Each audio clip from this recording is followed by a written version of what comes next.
Hello, আসসালামু আলাইকুম। সকল কবুতর প্রেম গায়ের জন্য হচ্ছে আসসালামু আলাইকুম। এই যে অন্ধকারে আপনাদের সামনে ভিডিও নিয়ে আসলাম একটা। এই যে আমার কবুতরের ডিমগুলো পারছিল 2 দিন আগে, দেখছিলেন সবাই।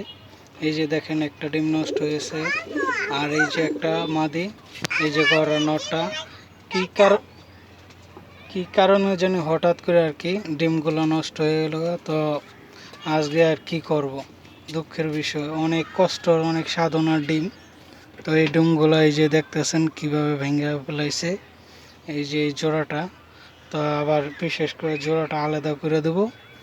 দেখি কয়দিন সুস্থ সবল হইলে আবার পরে ভিটামিন করে তারপরে এই জোড়াটা আবার বসাবো। তো আমি এইটির সব কিছু ভিটামিন টিটামিন খাওয়ায় জোড়াটা দিয়েছিলাম। ডিমটা অনেক আশা কইরা ডিমগুলা, এই যে একটা ডিম নষ্ট হয়েছে আর একটা ডিমের তলে তা দিতেছে। তো এই জোড়াটা ভাঙ্গা দিব আজকে। তো আপনারা যে যেখান থেকে দেখেন ভিডিওটা অবশ্যই লাইক শেয়ার দিবেন, আর কি কারণে এই সমস্যাটা হয় আমার একটু জানাবেন।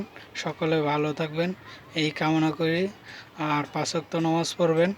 তাই ইউটিউব চ্যানেলটা সাবস্ক্রাইব করে দিবেন, সবাই লাইক শেয়ার দিবেন। ভালো থাকবেন, আল্লাহ হাফেজ।